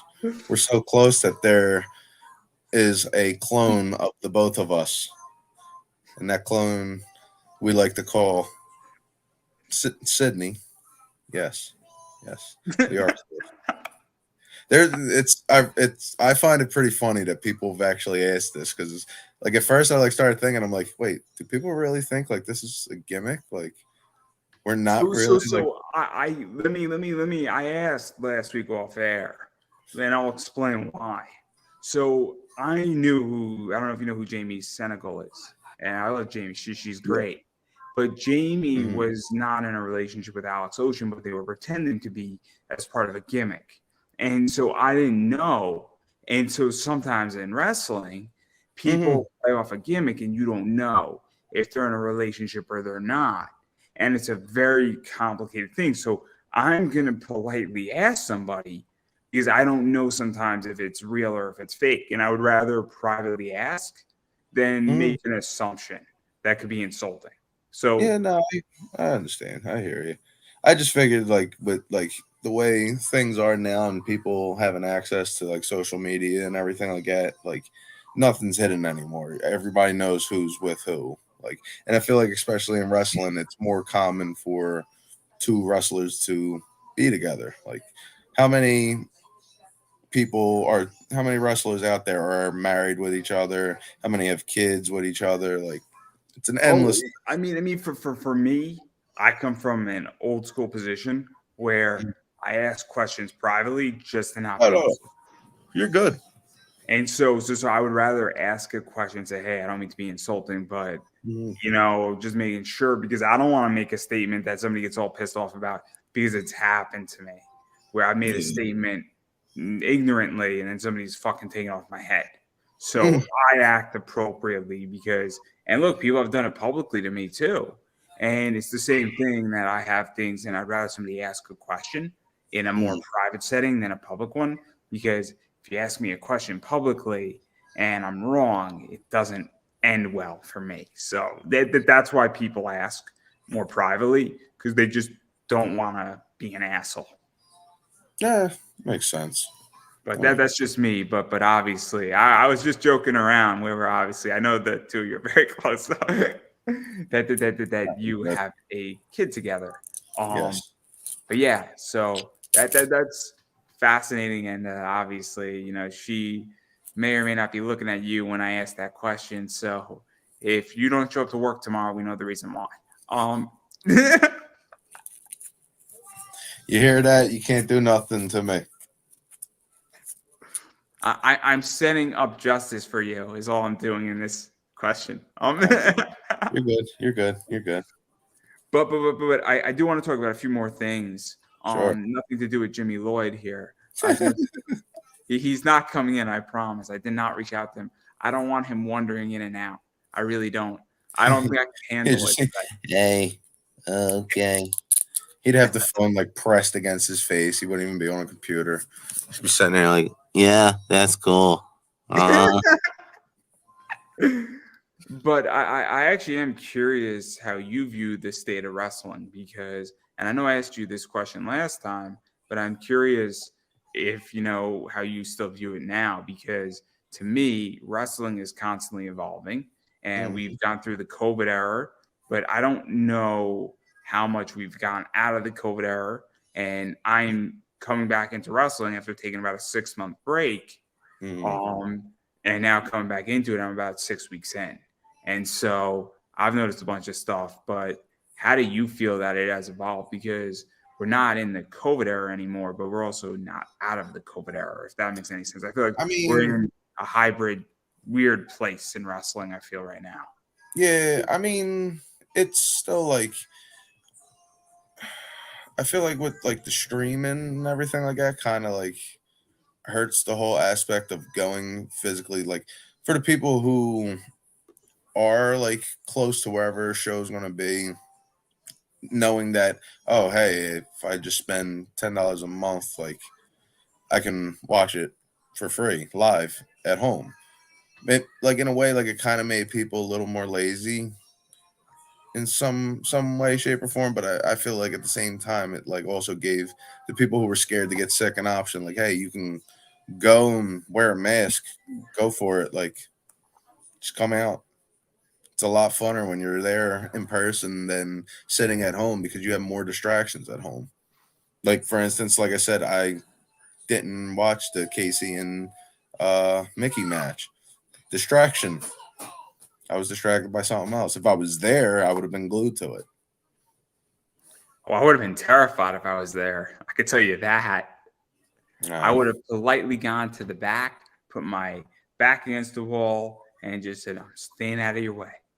No, I would have found a comfy seat and I would have enjoyed it with a smile on my face. That's the best part. When you could actually like put yourself down and watch the show live and just get lost in it. Oh, no, I just would have wanted to been out of their way, because I do not want to get in front of 100% get out of their way, especially Mickey. Mickey will take your head off. You're getting out of Mickey's way one way or another, whether you like it or not. I don't want to be on either end. I don't want a light tube coming at me from Casey, and I sure as fuck don't want a light tube coming at me from Mickey. And I've interviewed both of them, and I don't want to be on the end of a light tube from either one. I don't want to be on the end of a pillow that's being swung from Mickey, let alone a light tube. Okay, I don't, just no. Mickey could swing a bag full of feathers at me. That bag full of feathers is somehow going to split my head in half or possibly give me a concussion one way or another. So I agree. I just don't want to. I would rather face Matt Tremont than Mickey Knuckles in so many ways. Oh, you're cutting a knife there now. It's like saying, hey, what do I want to play Russian roulette with, a Glock or an AK? I think I would be less injured with Matt than I would be with Mickey. Oh, don't hold your tongue there. Just because I'm sitting here talking in one piece don't mean nothing, okay? that don't mean too much. I kind of talk with like a lisp now. Side of my face goes numb a little bit after he popped me in the jaw. I bit my tongue, and it really hasn't healed up since. Plus, I'm thrilled that I wasn't on the end of it, but the way I've seen him swing there's a couple times lately, yeah, I'm just saying yeah. that I think I'd rather fight God. I'd you'd rather rather fight stand who? toe to toe and fight. I'd rather fight God. Yeah. I'd rather fight God, no matter how big he is or how powerful he is. I'd rather fight him over the two of them. Well, I hate to break this to you, but I don't know if you heard about the latest match that's being booked. You and me are in a tag team against the two of them. Oh boy. Well, guess who's riding the apron? Pulling that Yeah. card. That's how you get out of that one. Devin Moore taught me that a long time ago. Who do we got? The Bev and Eric Riot? All right. I'm on the apron. All right, buddy. That was a crazy match between Ron Mathis and Bobby Beverly. It was a 16-man Iron Man death match. That was one of them like when I first put it on, like I thought to myself, like, damn, this is really long. Like, am I gonna actually watch this whole entire thing? And then I looked at the time and I'm like, holy shit, they only got like 20 minutes left. Yeah, I gotta finish this. I watched that. I'm like, holy shit, what the fuck is wrong with these two people? What the fuck is wrong with them? Like, and they bled buckets.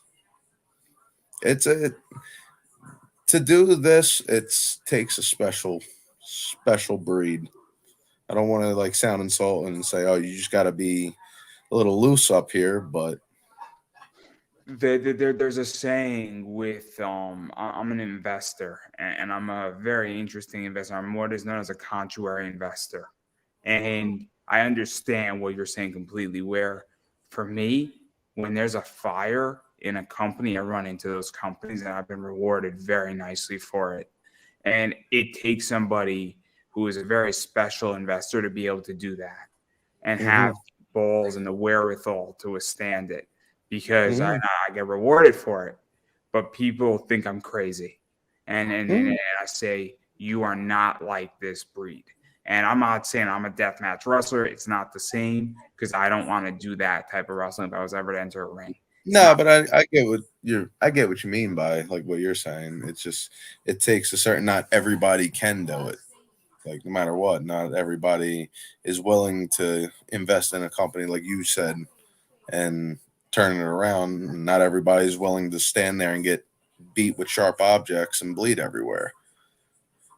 It's something, and I get it, and again, I think you either get it or you don't, or you even have an idea. Like I can't get deathmatch wrestling because I'm not a deathmatch wrestler, but I have an idea and I have an appreciation for it because I understand what it means to sacrifice and what it does, and even how it tells a different type of story.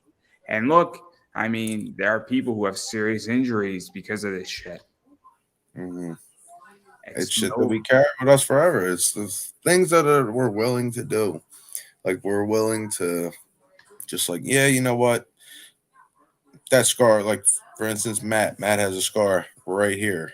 I have a picture of it when they cleaned it up when it was still wide open. I'm like, oh my God. Like the thing, it looked gross. But he's got to live the rest of his life with that scar. When he looks in the mirror, he has that scar right down the side of his face. And does he regret it? I don't think so. I don't think so at all. Does he care? It was probably uncomfortable at first, like going out in the public and with your face, like you have a slice down the side of your face and it's still healing and everything. Yeah, of course. Did he get used to it? I'm sure. But it probably also sucked for a little while because it's just painful too, Hey. But I mean, look at Akira. I don't know if you know the Matt Tremont match with Akira, right? Which one? At ICW No Holds Bar. After the match, Akira had to be rushed to the hospital. And on my show, he lifted up his shirt and he showed like where like a light tube was almost stabbed into him by Matt. and it really cut deep, and he lost a bunch of blood, and he had to be rushed to the hospital. And he didn't blame Matt or anything like that. It wasn't like that. It was just one of those things. No, it's a freak accident. But Yeah. it was a nasty wound. I mean, I'm sure, if Matt knew how bad the wound was, he wouldn't have given like a 10-minute speech. He probably would have cut it down a little bit, but I don't think Matt knew, because after the match, I was like, I think Akira needs to go to the hospital, guys. I don't think we need a 10-minute Matt Tremont speech right now. It was kind of like with Bam Sullivan, where Bam was pretty fucked up with the Danny Havoc championship. And it was like, maybe Bam needs some medical attention. We shouldn't be going through a 25-minute speech. Yeah. I mean, but at the same time, like in certain situations like that, when your adrenaline's going, you don't even realize that any of that's happening. Like you don't really feel it, especially you're cut from other angles and stuff like that. Certain cuts probably hurt a little worse than others. Like you won't even realize certain things. And then it's like, as time goes on, whoa, wait a minute, that's very warm. Oh shit, I'm bleeding a lot more right there. Like I didn't know that I had glass. I pulled 2 chunks of glass that big. There's a video of it, of glass I pulled out of my ass cheek. I had no idea that I had it in there when I'm walking throughout the end of the match. I do grab at it because I felt like I did get stabbed, but I didn't know until I went to go get cleaned off. I sat down and I felt the sharp pain. I'm like, ooh. Then right then and there, I knew, hey, I got some glass in the old butt cheek. Very uncomfortable. But you just I can imagine. I can imagine. I have a high pain tolerance for a lot of reasons, and I know what pain looks like, and I know what pain feels like, and I can imagine what the shit was that, and you just felt it and it shot up, right? It didn't shoot down. It shot up.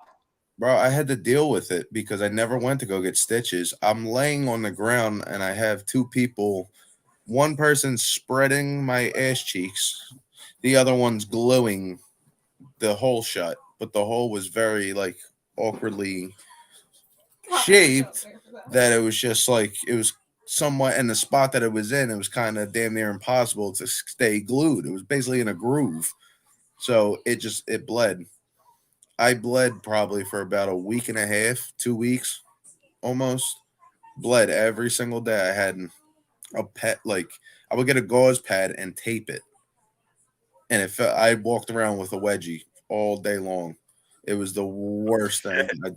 Oh my God. I'm getting PTSD thinking of it right now. Oh shit.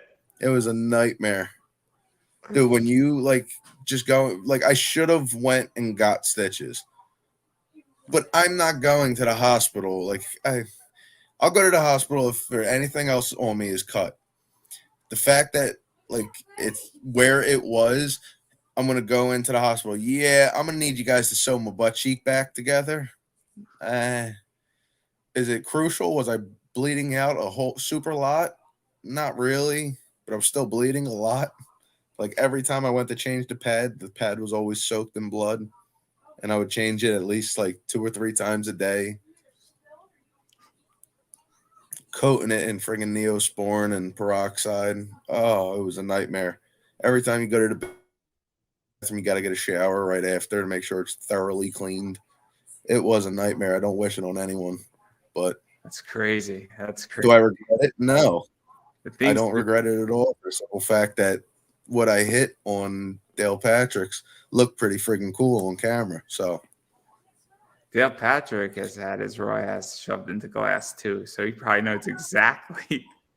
Oh yeah, he's willing to slice his ass cheek. To me, it was like more of a surprise. I was like, ah, dude, these pieces. I still have the glass too. I was waiting until I establish some type of name, and then I'll sell them to somebody. Say, hey, you want some ass glass? I'll sell them to somebody with a copy of the video of me pulling them out, so it's proof. Done deal. It's so bad in so many ways. I do not want any part of that. I'm gonna let everybody know. I'll put them in like a card kit, like how you put trading cards. I'll put them in that plastic so you don't have to physically touch them. Put them in or a baseball case, little box or something like that with a picture of me pulling them out. I don't know. You should, it's not like I'm completely. I'll throw you an idea here. What you should really do is that you should make it like a relic card. and it'll be a 101. I didn't hear that so last bad. It's so bad at so many levels. So bad at so many levels. This show this season started up here, and we have ended this show right in the gutter. And let me explain the trajectory of this show. Episode 1 was up here. Episode 2 was basically comic book porn. What? 45 minutes after episode 1. For the love of God. There's a guy, and basically he does pretty much, the essential comic book porn stuff, and his books show a lot of nudity, and the covers is exactly what you get in your book. And he is an equal offender. And so we started in a very wholesome, artistic way, and 45 minutes, we went right down to the gutter. And I'm still here. And so this is just the continuation, 128 interviews later. So, yeah. Hey. So everything is fair. I think if, I don't know.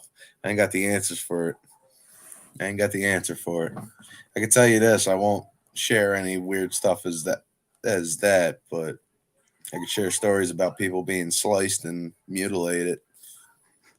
Then again, I could just everybody knows about what this show is, and okay. I get top celebrities on this show because it works. It works, and it works, and it will continue to work just as everything else works, because diversity, and people want to know all this shit whether they want to admit it or not. People want to know how somebody's ass gets sliced in a wrestling ring. They want to know it. It's true, and it works. These are the injuries that these sick fans want to see for some reason. Like they gotta be held responsible in this situation too. It's not just us being crazy. We're crazy because they want to see us be crazy. We do this because they ask for it. Sometimes they ask for a little too much, and then it's just like, hey, I'm kind of a human being at the same time, but Party doesn't think that way. Party just thinks like, yeah, you want more? Here's more. It's a little fucked up, because I was speaking with Josh Briggs, who was in WWE, and he had a fans bring the weapons match. And what he said is that he found it a little disappointing that fans were trying to sneak other shit into those weapons that were gonna hurt a lot more off the line. Yeah. And there is somebody filling light tubes with paprika. Like, why would you do that? We're already destroying ourselves. Why we got to go blind now too? Because you got paprika and mixed in with mercury. Thank you. Oh, like that's so fucked up in so many ways. Oh, yeah. It's like I get like some people want to see like the gruesome stuff and everything like that, but like where's your limit at? Like, I question the people who show up to the fans bring the weapons shows with a fucking katana that's freshly sharpened. Like, what did you want to see happen with this sword? Please inform me. What did you think we're gonna take in, just full on swing it, and there goes his head? You're gonna be the only one standing there going, yeah. Like, it's so. I'm sorry. It's funny because it's so ridiculous that you it can't happens. But that's the worst part. It happens. That's it's crazy. Not like it happened. It happens. It happens on a regular basis. That's why fans bring the weapons matches. Sometimes, like, they can go good, or they can just go to a complete 180. So I like what Beyond did, where what they said is we're gonna have a tack match, and then people said I'll donate $10 for an extra 1,000 tacks, and then what wound up happening is it became like 100,000 tack match. That to me is cool. Because the fans get to participate, or if you want to have a weapons match, I think the safest thing is that why don't you create a donation page, and then everybody gets a vote for their donation on if you're going to have a bunch of Legos in the match. But I think if you give fans the ability to bring weapons, I think that's a horrible idea. I really do, because I don't think which fans you're not supposed to trust when they show up with some shit like that. I mean, I think it's a problem. I seriously think it's an issue. And somebody brought a gun before to CZW. Like, What the? I can't. here you go. Just an extra gun I had laying around the house. Somebody can use that. What do you want to see happen, my friend? What do you really want to see happen? Somebody get their shoulder shot? Oh yeah, cool. Shoot me. Fuck. No. It's kind of messed up in a way. It's like That's I so think fucked up in Mick so Foley many said it, ways. actually. I heard him do it on a podcast. That it's like it kind of sucks in a way because you feel like that animal in the zoo where it's like you're doing everything you possibly can. Like your body is torn or you're working through an injury and you're trying to give something. And then you just get them people that's just like, no, I want to see blood come out of his ears. Like, dude, Jesus Christ. Can I There's go home to see my family? Because you're happily gonna. Like, there's some fucked up shit, man. I think some of these people in this, if you bring a gun or a katana, you might need some help, and maybe you should not be at a wrestling arena. Maybe you should be at a mental hospital. yeah. You need to If talk. you bring Legos to a fans bring the weapons match, and then you get attacked for it, you're reasonable. Because Legos hurt, but Legos are not going to cause the same idea that a katana or a gun is going to No. cause. There's a big difference. If you bring lemons to a fans bring the weapons match, again, it's not nice, and lemons can hurt, but you're not crossing the line. It's manageable pain. It's pain that's going to suck for the time being. Because everything that we do, there's not a way around everything. There's not like, and you get hit with a light tube. Like I see people all the time that hit each other and they're just like smiling and everything like that. It's like, oh shit, look, the back of your neck is sliced. You're bleeding a lot from behind your ear. You're bleeding. Like it hurts. It all hurts. It's not like any of it feels good. It's crazy. The fact that somebody would even bring a gun or a katana to this is just mind-boggling to me. Like, I don't get it. And like, I've known people who have put like weird shit in light tubes, and it's like, why would you want to do that? You know, if you bring a light tube to a ring, like, why would you want to cause more pain? I don't know. But it is what it is. But we've been speaking for almost 2 hours, and I do want to give you a chance to promote yourself because I know you got a bunch of stuff going on. I know that you're wrestling at H2O. I don't know, what was it, live this Monday or was it pre-tape? It was a pre-tape. I don't know when it's going to go up. Because H2O is weird that way, where sometimes they do live stuff, but sometimes they do pre-tapes, and it's a mixture. Yeah. For a lot of reasons, but we don't have to go into the whole thing. But We got Thanksgiving. We have Subterranean Violence coming up. That's not on Thanksgiving because Beyond is doing Thanksgiving. I don't think Matt is. No, we're. I believe it's supposed to air. What? No, but isn't it supposed to air Thanksgiving? Yeah. Oh. Yeah. It's another pre-tape basically, but it'll be airing Thanksgiving to the best of my knowledge. That's the only one I can think of that's coming up. And then there's shows after that. Ask me what they are. December. I think what Sawyer Rec has a match with Matt, I think, right? Yeah. That's the only one I know from that show. And I think is that going to be live or is that not determined yet? Because I don't know. It's I know when I show up and they tell me. Well, I'm just excited to see it because I love. If I see Smart Mark Gary walking around, then I know we're going to be live. If I don't see Smart Mark Gary and I see Chando walking around with a camera, I know that eventually he'll be up. Yeah, Chando walks around, sometimes has shoes on. Never fails to laugh on camera or talk to somebody while he's filming. You gotta love it. Yeah, and then also, where could people find you? Where could people pick up your shirt? All that stuff, because that also matters in a lot of ways too. You know, buy the merch, right? Yeah, buy the merch, please. Start buying these shirts.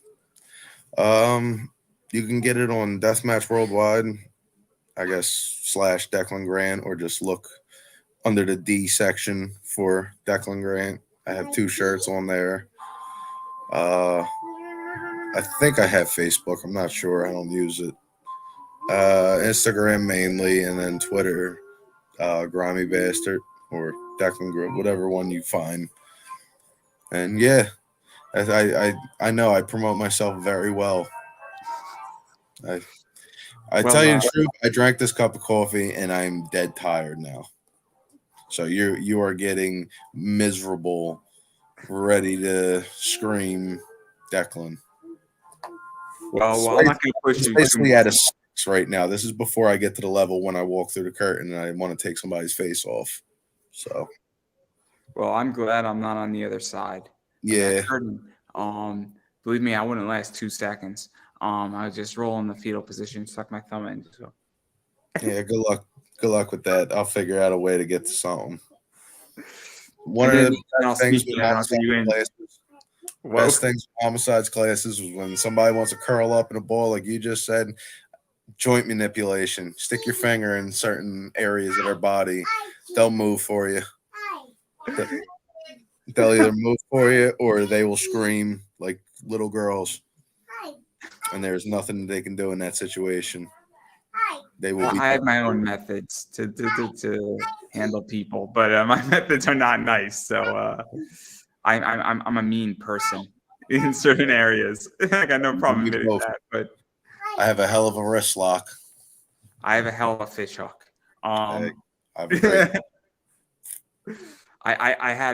used to do martial arts, and I don't walk the same way due to physical disabilities. So this sensei / Kiyoshi was teaching me all this stuff that was not in the curriculum, but could save my life. So at the end that's of what I the day, learned before I learned how to wrestle.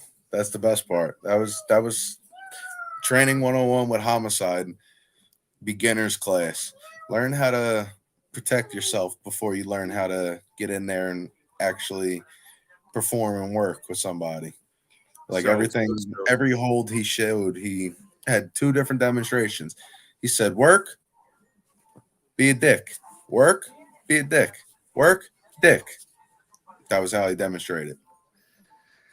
No, it's important. It's important, but obviously safety is extremely important in a lot of ways, and knowing how to be a dick and knowing how to work it. Because let's be realistic, there are people in the ring who you're going to view that simple or brand new who you don't want to be a dick to, not because, and they might be having a hard time, but you don't want to work them because they're trying. But then there's people like in situations like that. Like, in my opinion, like you try to work, like you got to work with them. Otherwise, if they're looking like shit, you're going to look like shit because it's the 2 of you. It's not just one person out there doing a bunch of shit. That's why there's certain people who are great workers who can work with literally anybody because they know how to work with anybody. Like I was referring to the issue with 3D where Bubba Ray was on a show and he was saying that he was going to hit somebody and put them through something like backstage because he wasn't getting it and he was purposely being oppositional. And there was getting to a point where basically Devon and Bubba Ray needed to be a dick to him in the ring so that he would stop acting like an asshole and actually start doing his job. And that's a little different too. Well, yeah, that's a different situation because that's somebody who knows better and is just purposely being a dick. So it's like, all right, that's what you're going to do. Check them real quick. Like, let them know, like, hey, listen, this is going to go 1 of 2 ways. Either we play ball or everybody gets to see you get the dog shit beat out of you in a safe way. There's so many different ways. Like, you can work with somebody. You can safely beat the shit out of them. Like, it's just there's ways to do it. You could lay your stuff in. You could be snug, stiff, whatever. But there's ways to do it that, like, they know either you got to start playing ball or this is going to be a long night for you. And when you walk through that curtain, when it's all said and done, you're feeling a little sore, a lot more sore than you should have been feeling. Then hey, dude, you were fucking up. I've been in that situation a few times. And I just took it as I fucked up. That's all. I've been in that situation enough times too, but not in this, but more in an interview. And I get it. I get it completely. But again, My world's more physical. So when you mess up in my world, it's more physical than verbal. Sometimes it can be verbal, but it's a physical world. So you slip up, you mess up, because it's a risk. You slip up and you mess up, you can paralyze somebody or just hurt somebody. And it's like some people earn their living by wrestling, and other people have jobs that they got to go to. You can't go to work if you're broken. Like, you can't go to work with a broken neck. Nobody's going to employ you. And you can't claim no disability, or you can't claim workman's comp or anything like that, because it didn't happen on the job. It happened on your spare time. So what happens? You lose it. Exactly. Moral to the story: don't be a dick. You end up a dick. You end up getting treated. Moral to the story: I know tricks. That is true. Fair warning: I know tricks. I know plenty of tricks shit for kids. It's a saying. Just don't be a dick, and you'll be fine. There's a reason why I get interviews with a lot of top people, because I'm not a dick, and there's plenty of fucking other podcasts that the hosts are dicks and they do not get the same clout. Because guess what? When you're a dick, it might take a few, people to figure it out, or a little bit of time, but you will be found out that you're an asshole and you're a dick, and nobody wants to hang out with a dick. I'm just saying, in which that's what it is. But I digress. I'm going to let us get out of here, but I'm going to quickly promote everything I got. So all my social media is down below. It's Pop Anime Comics on Twitter, Instagram, Facebook. YouTube is Pop Anime Comics. I have my own T-shirt on Redbubble. It's in the link up above. So you can buy my T-shirt. It's making fun of some Gundam stuff. Taco Bell, the most interesting man in the world. I also am probably going to be releasing a comic book investing class, because I like money and I want to teach that, and I'm happen to be very good at it. That's probably going to come out in 2023. It's going to be about $40 on Udemy. So, and I'm probably going to give a bunch of, discount codes out on my show all throughout 2023. So, you can get it probably cheaper. I'll be on the lookout for that. And that's everything I got for everything. I also have Buy Me a Coffee if you'd like to support my show. If not, no necessity. Again, no, I do sell ad spaces on this show as well. So keep that in mind too. We could talk about that if anybody's interested in all that stuff. But that's all I have. And I'm going to give you the final word. Don't be a dick or you get dealt with.